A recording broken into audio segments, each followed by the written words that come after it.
পাহাৰ মনোমোহা ৰঙীন পৃথিৱীৰ শুকুলা মেঘৰ সৌন্দৰ্য কি যে মনোমোহা।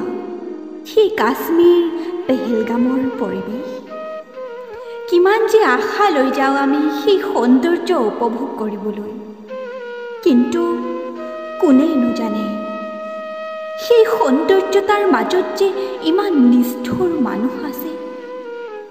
বহুত আশা বহুত সপোন বুকুত বান্ধি যায় হাজাৰজন, কিন্তু নিষ্ঠুৰ মানৱৰূপী দানৱে এনেকৈ মৃত্যুৰ কোলাত শুৱাই দিব কোনে জানে।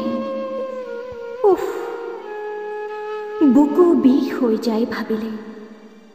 মনুষ্য জাতিৰ মুখা পিন্ধা নিষ্ঠুৰ মানৱ তহঁত, অলপো দয়া মমতা নাইনে তহঁতৰ? অলপো বেয়া নালাগিলনে এনেকৈ মাৰিবলৈ? উফ, কি যে ভয়ংকৰ।